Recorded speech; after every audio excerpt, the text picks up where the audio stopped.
आचार्य जी, मेरा question chapter 3 से है, to know your self watch your self. Last month तक ये इल्यूजन में थी कि सिर्फ एक्सटर्नली बॉन्डेजेस हटाने से, और चाहे वो पीपल के फॉर्म में हो चाहे ऑब्जेक्ट्स के, तो ऐसा लग रहा था कि बॉन्डेजेस हट रहे हैं। फिर आपने अच्छे समझाया कि बॉन्डेजेस से बाहर से नहीं हटाने, इंटरनली भी हटाने हैं। तो वो समझना था कि इंटरनली बॉन्डेजेस से हमें कैसे पीछा छुड़ाना, एक्चुअल बॉन्डेजेस हमसे कैसे हटेगा। अब बहुत बातों को हटाकर एक चीज से शुरू कर लीजिए, डिपेंडेंसी। डिपेंडेंसी, क्योंकि कई तरह के कई रूप रंगों में आते हैं बंधन, पर उनमें जो एक साझी बात हमेशा दिखाई देगी वो होगी निर्भरता। निर्भरता देख लीजिए कि आप की जो भीतरी कुशलता है, आपका जो स्वास्थ्य है भीतरी, वो किसी चीज पर आश्रित तो नहीं हो गया है।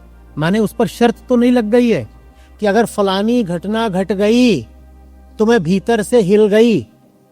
कहीं ऐसा तो कुछ नहीं चल रहा है, और अगर ऐसा चल रहा है तो एक खतरे की बात है, क्योंकि जो घटना घट सकती है वो घटना घटेगी, मर्फीज लॉ। अगर आपने क्या रखा है, फलानी घटना घटी तो मैं भीतर से बर्बाद हुई, तो वो घटना घटनी भी है और फिर आपको बर्बाद होना भी है। बाहर से हमें बहुत चीजों पर डिपेंडेंट होना पड़ता है, हम उसको नहीं रोक सकते, लेकिन भीतरी तौर पर डिपेंडेंट मत बनिए।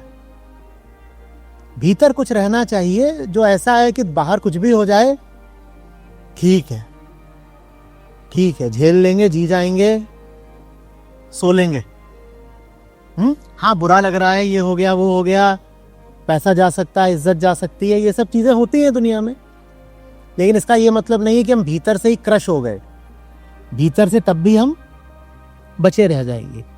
तो वो भीतरी जो निर्भरता है उससे बचना है। सर, पर अभी जैसे कभी सिचुएशंस आती है तो अंदर से मन चलता वो दिखता है कि वो मतलब जो ऑब्जर्व करा, खुद को वॉच करा 1 महीने से, तो समझ में आया कि लोग अगर उनके डिस्टेंस भी हैं पर वो जैसे वो सिचुएशन माइंड में वापस दोहराती है, तो उससे कैसे उसको फिर से फिक्स करें। सिचुएशन इसीलिए दोहराती है क्योंकि डिपेंडेंसी है, तो मन बार बार सोचता है ये हो गया तो ये हो जाएगा, फिर कहता है अच्छा ये हो गया तो ये हो जाएगा, हाँ ये हो जाएगा, तो वो उसको आप लूप में अंदर प्ले करते हो। वो इसीलिए करते हो कि वो आपके लिए सिग्निफिकेंट है, सिग्निफिकेंट है। ठीक से देख लीजिए ना कि किस पर टिकी हुई है। वो कोई व्यक्ति हो सकता है, कोई विचार हो सकता है, कोई उम्मीद हो सकती है, कुछ भी हो सकता है जिस पर आपने अपनी डिपेंडेंसी आश्रित कर दी है। Thank you Acharya ji.